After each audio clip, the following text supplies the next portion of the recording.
As is known, Azerbaijan is now the chairman of the non-aligned movement in the world. As we know, France has been trying its best to establish itself in the post-Soviet space for the last few years, losing its colonial possessions in Africa. As the saying goes, if you lose resources somewhere, you have to find them elsewhere for your own self-sufficiency. Preferably quickly, at the current moment in world history. If London kicked the French out of Azerbaijan in the mid-10s, the war in Yerevan's loss in 2020 gave Paris a great chance to take advantage of it in Yerevan. This is done through the Armenian diasporas in France and the USA. As you know, France has overseas colonies in the number of 4 regions in the form of its own currency and economic zones: Guadeloupe, Martinique, French Guiana in South America, Cosmodrome, Kourou, bauxite, gold, niobe, tantalum, copper, silver, manganese, uranium, valuable wood, ITR colonial zone, APAC, French Polynesia, and so on. And 2 zones in Africa. So, in early October, the French foreign minister visited Yerevan, and within the framework of the 78th UN General Assembly of Azerbaijan's representation to the UN, as the chairman of the non-aligned movement, which is the second organization in the world after the UN, held a conference on decolonization. Quiet Revolution, at the end of which representatives of the anti-colonial movements of New Caledonia, Martinique, French Guiana, French Polynesia, Guadeloupe, the Secretariat of the Melanesian Spearhead Group and the Baku Initiative Group Against Colonialism reaffirmed their commitment to the fundamental principles of the Charter of the United Nations and the non-aligned movement, as well as to the relevant resolutions on decolonization, and stressed the importance of completing the process until the liberation of all peoples under French colonial rule, as part of its obligation to comply with the UN General Assembly resolution. To quote part of the conference, "So, particularly with regard to the right to self-determination, we strongly support the decision of the Canadian Socialist Front for National Liberation Alliance to challenge the results of the third referendum in the International Court so that the decolonization initiated by the Noumea Accord is respected. With regard to French Guiana, Martinique and Guadeloupe, we demand that those countries be reinscribed on the list of countries of the Organization of Charged Nations subject to decolonization measures." End of stats. The final statement was signed by the Baku Group, a separate anti-colonialist structure within the non-touch movement, and all representatives of anti-colonial, anti-French movements present at this conference of the non-touch movement within the UN General Assembly. I must say, a very nice and well-judged move by Aliyev, lovely ball delivery. Especially against the backdrop of the Paris fiasco in Ecovas, which resulted in the French colonies of this African colonial zone of France being partitioned between Russia and the United States. But back to Transcaucasia. We assume that even in the near future there will be no major Transcaucasian war in this sub-region. I'm talking specifically about the Big War, for the reason that, on the one hand, there is a visible movement toward the establishment of the union of the 4. Azerbaijan, Iran, Russia, Turkey, each of the actors of which, and all of them together including absolutely no extra in this clearing. By the way, on October 2nd, Iran's Supreme Court sentenced Iranian Yassin Husseinadzeh to death for the armed attack on the Azerbaijani embassy in Tehran in January 2023, after which Baku evacuated its embassy from Tehran, starting a negative escalation of relations. But apart from the Transcaucasian 4, there is also India, to which the fire at the main crossroads of the North-South project is not even a siren in the eye. Therefore, the statement of the representative of the NGO Indo-Armenian Friendship, Ranajay Anand, I quote, "It is time to work on the establishment of Indian military airbase in Armenia for mutually beneficial strategic partnership between India and Armenia." This statement was beautiful not only in itself, especially in a caste system where statements don't happen on their own. India, and now they call themselves Bharat, has marked itself on the world stage for more than just a renaming. It is clear that all 4+ need to keep the sub-region in stable inviolability just for the sake of North-South and diversification of its various threads, including through Armenia. Because it is not only money, but also opportunities in their stable growth. An outsider's control over what has become a strategic region has been surrendered to absolutely no one. Because for India, Iran and already Saudi Arabia, after the first goods train from Russia has passed into the kingdom, the north does not end in St. Petersburg, but the links with the Arctic Belcomor, Barensker, Northern Latitudinal Railway means a transcontinental and transmeshcontinental logistics superproject, which can work even in the conditions of various American-Chinese wars in the Asia-Pacific region.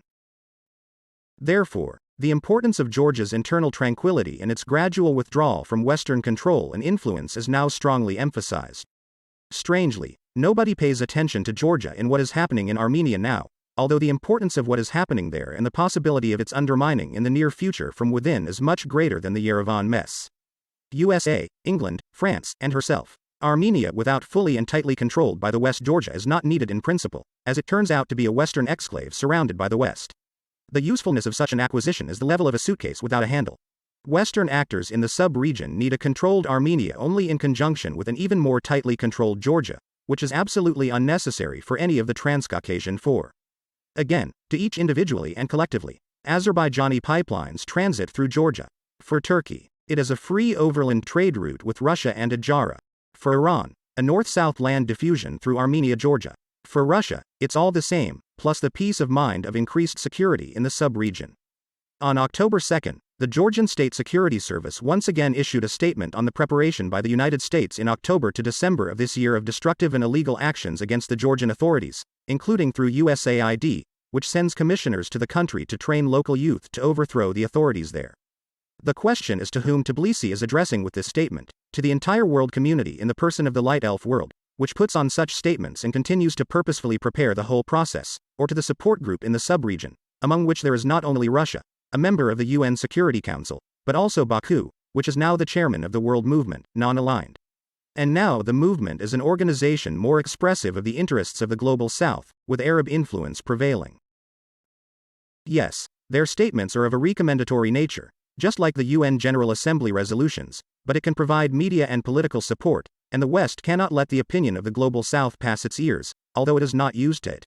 Among other things, the ongoing aftermath of the auto in Karabakh, the US, French and Brussels pushes against Azerbaijan on the Armenian genocide and the further rancor of the internal situation in Turkey against the backdrop of the upcoming municipal elections make it clear that it is not only about Armenia's membership in the CTSO and the presence of the Russian base in Yamariya that will remain there, and the presence of Russian peacekeepers in Karabakh, and there they will remain at least until the completion of the agreement in November 2025, as well as Russian border guards on the Armenian-Iranian border, and the fact that the drug den Balaya-Lachuga does not need the opening of any Zangezur corridors neither from the Armenian side, nor from the theoretically supposedly Iranian side. This is not why Washington is trying to push its East-West option through Saudi Arabia and Jordan Israel into Europe, announced at the G20. Actually working through Azerbaijan, they don't want a north-south intersection either. On this basis, they will try to blow up Georgia and Azerbaijan, to a greater extent through sticks in the wheels of interstate cooperation in the sub-region, and Turkey through the next elections and block Iran and Russia in the sub-region. It is for this reason that an alliance of 4 plus Georgia-India is being formed in it now, as the main value for all its actors is both internal national security and external security with the support of supra-regional partners. It is for this reason that the basing of Russian peacekeepers in Karabakh is necessary for Aliyev as a neutral party with official peacekeeper status to confirm the fictitiousness of the Western tale of the Armenian genocide and to monitor the legality of the process of delimitation and demarcation of the Azerbaijan-Armenian border.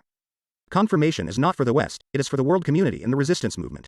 Also, Iran needs Russian border guards in Zangezur-1 because it gives Tehran the opportunity to remove most of its military forces from that section of the border, as it did back in the days of the Soviet Union. Even Azerbaijan and Turkey. In the current circumstances, this is advantageous because it guarantees, just in case, that there will be no Iranian antics. And in case of escalation of troubles on the part of Armenia and the United States, it is Russia that will be the first headache. Another thing is how will Yerevan be brought to its senses in the near future? In general, we can already see the emerging duo of evil, Turkey and good Iranian policemen explaining the truth of life to Yerevan. On one side is good Iran, assuring that there will be no geopolitical redefinition of borders in the super-region.